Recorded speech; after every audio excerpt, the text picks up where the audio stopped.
Nous voilà quelques semaines après mon retour de road trip, ça fait maintenant une semaine et demie que je suis rentré et je suis très content de faire un petit débrief de tout ce qui s'est passé. Si vous n'êtes pas au courant, j'ai réalisé un road trip de un mois qui finalement s'est réalisé en 3 semaines au cours de l'été. Je vais vous mettre l'affiche quelque part en haut qui va vous renvoyer sur la vidéo en question et qui va venir récapituler tout ce que j'ai vécu, tout ce que j'ai vu avec les différents paysages et mon impression aussi du voyage sur l'instant T. Et là, ça va être plutôt une rétrospective. J'ai fait aussi appel aux différentes questions que vous pouvez avoir. Et comme ça, ça va permettre un peu de regrouper, faire un peu une conclusion de cette aventure. Alors déjà, dans un premier temps, là, je suis lancé dans plein de projets, par exemple cette vidéo. Il y a aussi, un projet, maquette, qui est en cours parce que là, je suis sur une phase de 2 3 semaines où je suis assez libre et donc j'en profite pour bien avancer. Il y a une vidéo bonus aussi justement de cette période que je suis en train de faire où, vous allez me suivre dans mon quotidien et qui sortira, la semaine prochaine ou dans 2 semaines, je sais pas trop. Ça va être super chouette, j'ai déjà commencé à tourner des trucs par-ci par-là. Car oui, ce voyage, il m'a permis de prendre du recul et ça m'a permis aussi de me vider la tête et d'obtenir, plein d'idées afin de redémarrer du bon pied et c'est déjà l'une des premières conclusions, que je peux faire, de ce petit voyage. Et aussi avant de partir, j'avais tourné une vidéo où je me demandais, à quoi bon partir? Et là, j'ai trouvé, différents éléments de réponse qu'on peut déjà apercevoir lors de la vidéo de mon voyage et auxquels je vais répondre, aujourd'hui. Donc déjà, pour revenir sur mon voyage, j'ai pleuré 2 fois. Une fois le premier soir et une fois lors du dernier kilomètre, mais pour des raisons complètement différentes. Comme je vous l'ai expliqué lors de ma première soirée, ça a été assez compliqué parce que je m'étais retrouvé seul et je me demandais un peu, est-ce que ça allait être long? Est-ce que ça allait être compliqué? On peut le ressentir dans la vidéo, c'est pour ça aussi que je vous conseille d'aller la voir pour mieux comprendre celle-ci.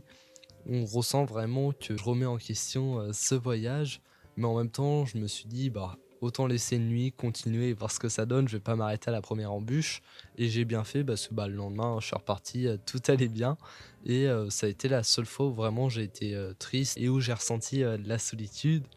Mais en même temps, ça fait partie du voyage. Avec du recul, ça reste quand même un moment assez important, de ce road trip. Et puis, en plus de ça, contrairement à l'année dernière, j'ai pas eu de moment de solitude alors que je suis parti dans une durée, beaucoup plus longue. C'est ça qui est un peu étonnant. L'année dernière, lors du 3 4 5e jour, j'ai eu des petits moments de: «Ah ça commence à être long» et là, pas du tout. Donc c'est ça aussi qui a été bien. Peut-être que j'ai mieux accepté la solitude ou peut-être que je sais pas, j'ai peut-être évolué ou alors je suis vraiment parti avec cet état d'esprit de toute façon je vais être tout seul. Mais en tout cas, tant mieux pour moi si j'ai pas eu de problème vis-à-vis de ça. Et donc le deuxième moment où j'ai versé une petite larme, ça a été, au moment de l'arrivée où il y a vraiment, cette sensation d'accomplissement qui est, très beau. Il y a toute l'émotion de se dire qu'on a parcouru, différents pays en vélo et qu'en plus, on rentre à la maison, qu'il y a pas eu tant de problèmes. Savoir, qu'on va retrouver notre famille, on repense à, tous les moments vécus, la satisfaction, de ce voyage parce que, finalement, c'est là aussi l'intérêt de partir et d'avoir vécu ça. C'est la première fois que je ressentais, ce sentiment, aussi fort d'accomplissement, d'arriver au bout de quelque chose. Ça peut être le cas même, par exemple, si on cravache pendant 3 5 ans pour un diplôme et on l'obtient, la préparation et la réalisation ensuite d'un marathon, d'avoir investi du temps en amont pour quelque chose de difficile et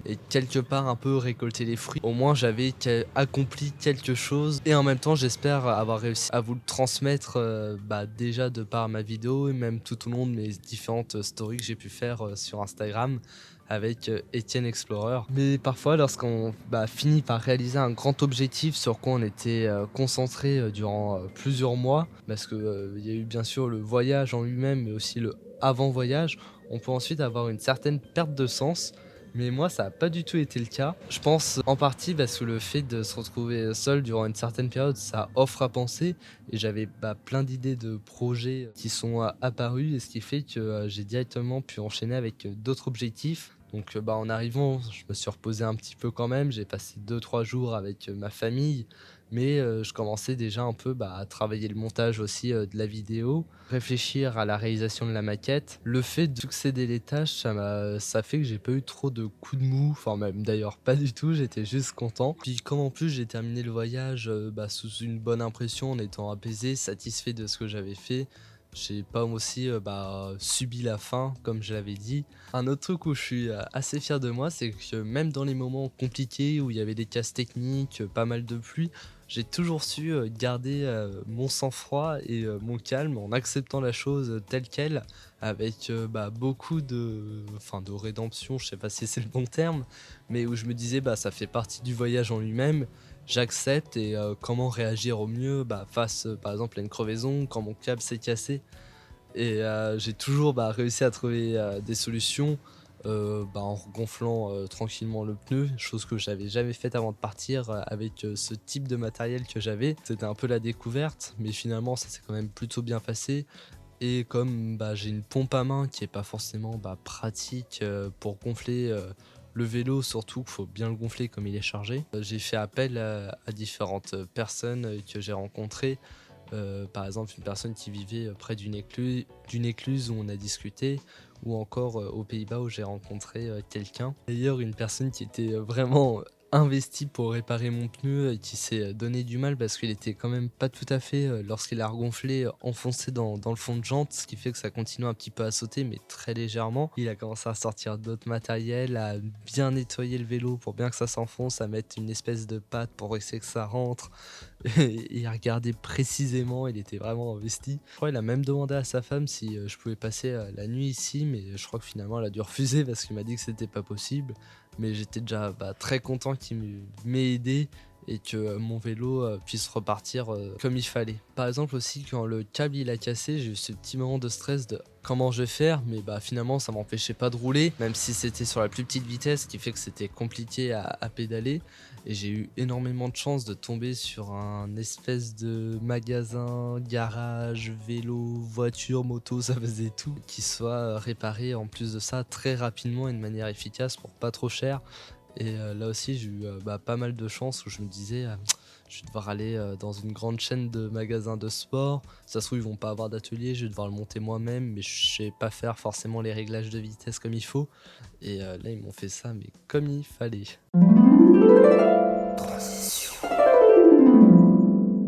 Un autre truc intéressant, avec, ce voyage à vélo, j'ai remarqué, c'est cette notion un peu de distorsion du temps où j'avais, l'impression de vivre, 3 jours, même 4 jours en une simple journée. Ouais, le matin, le midi, l'après-midi, le soir, ça me semblait être des journées différentes, tellement je voyais des choses. Je passais par, des sensations différentes. Ça joue énormément aussi, avec le paysage qui défile où on peut passer, le matin d'une campagne assez plate à une ville, puis après, le début de relief. De par, aussi la météo qui va venir, changer où, le matin il va faire plutôt frais, puis après un peu plus chaud, il peut y avoir des nuages, de la pluie qui apparaissent et c'est ça qui est aussi, intéressant. Parfois je me disais, «Putain, il y a 2 jours j'étais à Rotterdam, à Paris», alors que j'ai l'impression que c'était il y a une semaine ou plus. J'ai eu quand même ce petit moment à la moitié, 2 tiers du voyage où je me suis dit, «Ça va être un peu long, même le retour» et finalement, pas du tout. Cette sensation de longueur où c'est court, où, je vais réussir facilement, puis après se rendre compte que finalement, ah, c'est pas si facile, c'est marrant de faire le parallèle avec, des grandes marches que je peux faire. Parce que, par exemple, quand je vais marcher, réaliser, 50-60 kilomètres, il y a toujours ce début où je pars plein d'énergie, puis après, je me mets un peu en mode automatique. Après, je me dis: «En fait, c'est bon, je suis déjà au 20e kilomètre, ça va être facile, je vais manger ça» et après, d'un coup, avoir un coup de barre, puis après se remettre en mode automatique et vraiment subir la fin du voyage, même si, là, je l'ai pas subi. Mais, avoir cette sensation de, «Ah là, ça va être rapide, ça va être long», on peut très bien le mettre à l'échelle d'une simple journée d'ailleurs. Grâce à l'association aussi Life ONG qui m'a soutenu, pour cette aventure. N'hésitez pas aussi à participer à la cagnotte déjà, pour aider, l'association, les soutenir et ça va me pousser aussi à refaire d'autres projets avec eux à l'avenir. Si ce genre de projet vous intéresse, vous savez ce qu'il vous reste à faire. Et donc, grâce à l'association, j'ai aussi essayé d'interagir avec différents commerçants, en particulier avec les boulangers en France. J'avoue qu'à l'étranger, j'ai pas forcément essayé de négocier. Aller voir des boulangers, leur demander des invendus, ça crée aussi des rencontres, des moments de conversation. Je pense notamment juste avant de passer la frontière belge, où j'ai été dans une boulangerie et la dame m'a très gentiment offert un pain au chocolat, un croissant. Elle voulait aussi me donner un petit café, donc bien sûr j'ai accepté. Puis après en repartant, elle m'a donné un pain et puis on a un Une peu patate de discuté. forain. Elle était vraiment intriguée par ce que je faisais. Je trouve que c'était aussi là un beau moment. Et bien sûr aussi cette rencontre avec un autre cyclotouriste où on a pédalé ensemble pendant plusieurs kilomètres et qui m'a ensuite payé un repas au restaurant carrément. Et là aussi on a pu partager un moment. Ça fait des chouettes expériences et des petites anecdotes à raconter, ce qui fait aussi la beauté du voyage. Et ça, c'est grâce au vélo qui a un capital sympathie assez élevé ou qui va venir intriguer les gens. Et donc, les gens vont avoir du respect pour nous et ils vont essayer aussi de nous aider. J'ai eu aucun problème, même lors de bivouac. Parfois, je m'installais à côté de jardins et les gens n'étaient pas du tout effrayés. Au contraire, ils étaient interrogés par ce que je faisais, où j'allais. Et j'ai un petit peu discuté avec des locaux comme ça, avec un anglais allemand plus ou moins approfondi. Ce voyage, il a permis aussi de m'éclairer sur ce que je pouvais attendre des autres voyages et de mes objectifs futurs en lien avec ce contexte. Donc j'avais en tête le projet de partir par exemple un an en Europe à travers toute l'Europe en vélo.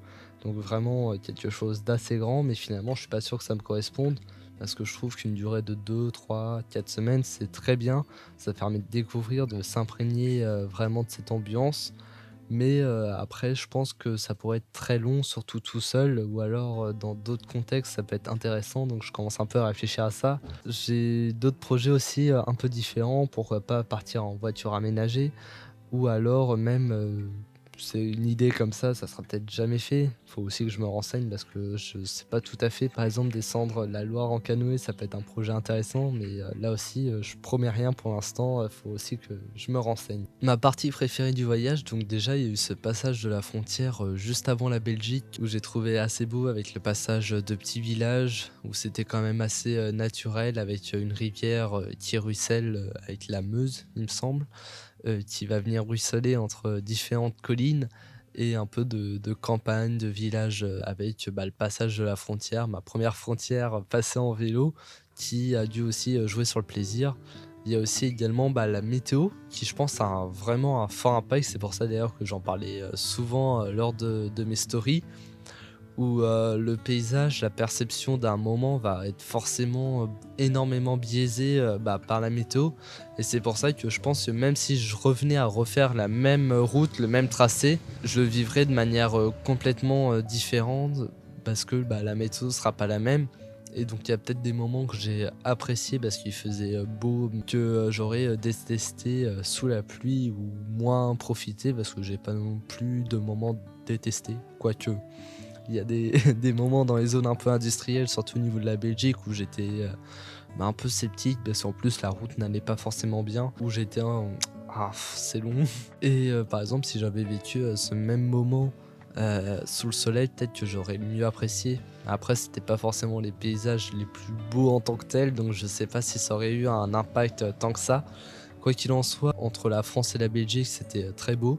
Mais mon moment préféré, le meilleur de tous, c'était au niveau de la Moselle allemande, donc entre Comblanche et jusqu'à peu près au Luxembourg, où vraiment il y a ce paysage de vignes qui défilent, même l'ambiance globale où ça faisait vraiment très vacances, ça se voyait que c'était très touristique, avec plein d'autres cyclotouristes qui eux allaient de cave en cave, et donc il y avait vraiment cette ambiance de personnes qui profitent au bord des transats, qui vont venir découvrir la région, la culture, le vin. C'était un chouette moment et j'espère aussi avoir réussi à le retranscrire dans la vidéo de mon road trip. D'un point de vue physique, ça va tout à fait.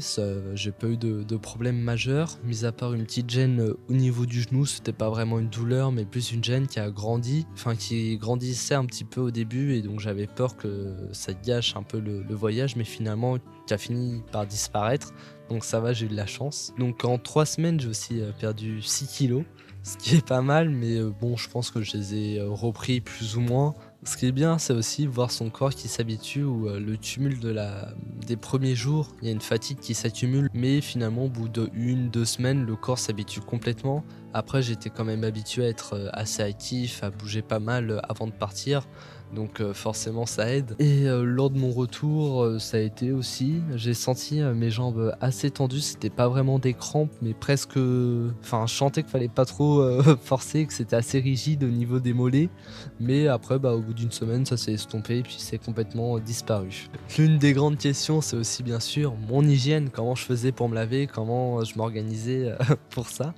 Au fait, c'est assez simple, je prenais ma gourde, du savon, je me mouillais, puis après je me savonnais, je me remouillais pour me rincer, puis après ma petite serviette, et puis voilà, j'étais tout propre. Honnêtement, d'un point de vue odeur, je puais pas plus que ça, mais là où c'était un peu plus compliqué, c'était au niveau du linge. Moi ça allait, mais le linge, il y avait une odeur qui, qui apparaissait, parce que du coup des fois je le nettoyais donc avec du savon, de l'eau. La journée tout était enfermé dans ma sacoche de manière hermétique, en plus il devait faire chaud parce que le soleil tapait dessus. Ça permettait pas de s'évaporer parce que c'est des sacoches qui sont imperméables. Donc je les mettais à laver souvent le soir, je les mettais au soleil 2-3 heures, mais ça permettait pas à ce qu'ils sèchent complètement, puis la nuit ça séchait pas du tout.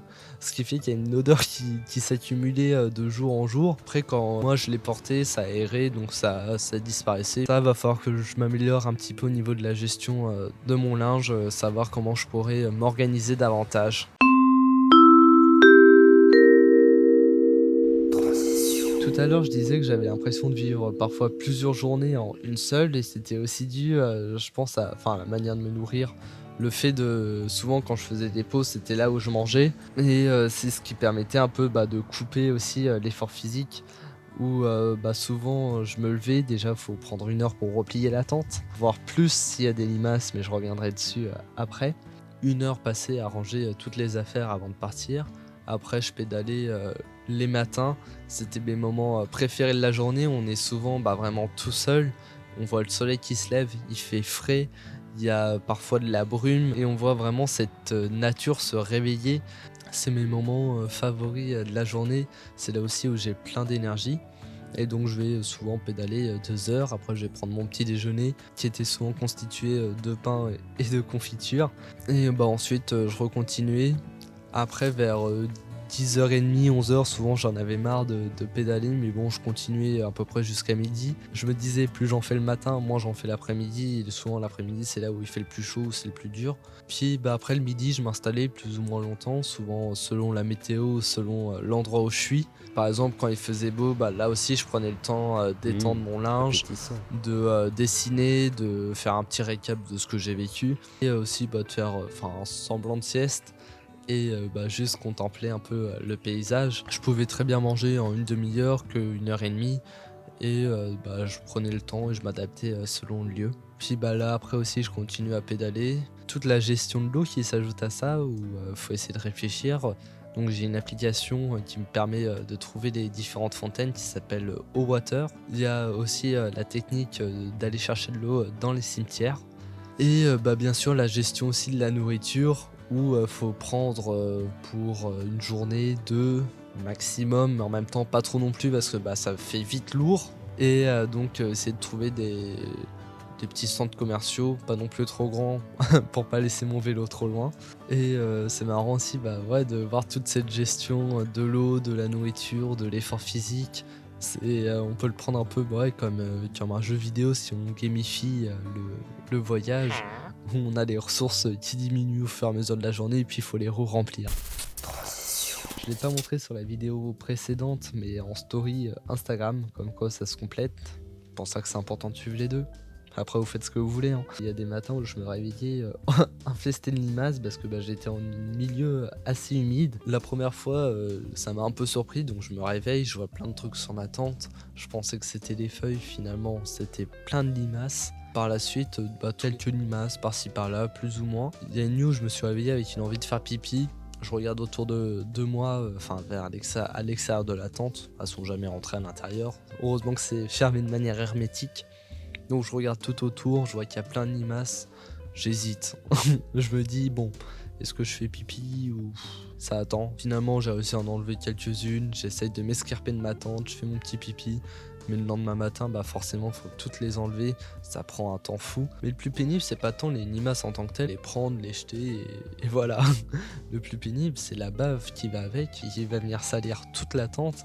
Et également, qu'est-ce que ça fait caca des limaces? Il y avait des petites crottes de lait partout. Et après, il faut essayer de les... Je me mettais de l'autre côté de la toile de tente, les petites pichenettes, ça volait. Mais parfois ça faisait des traces et ça c'était peut-être le plus embêtant que la limace en elle-même. Donc conseil, si vous bivouaquez dans une zone humide avec de l'herbe haute, bah n'allez pas dans une zone humide avec de l'herbe haute parce que sinon vous allez avoir plein de limaces. Après c'était aussi parce que là c'est une année particulièrement favorable au développement des limaces parce qu'il a pas mal plu. Et puis je pense aussi que j'étais dans une zone géographique avec pas mal de limaces parce que les Pays-Bas c'est pas l'endroit le plus sec du monde. Donc forcément ça favorise. Donc si je devais répondre à la toute première question de ma première vidéo de cette trilogie, à quoi bon partir? Qu'est-ce que ça m'a apporté? Déjà je trouve que c'est une belle expérience. C'est finalement la première fois que je changeais complètement de contexte où j'évolue parce que je me retrouve tout seul avec une maison à porter sur le dos, je dois tout gérer en même temps. Enfin, c'est un contexte de vie complètement différent par les expériences que on s'enrichit, qu'on apprend aussi à mieux se connaître. Même si c'est vrai que là je peux pas constater de changement brutal entre le avant et le après voyage.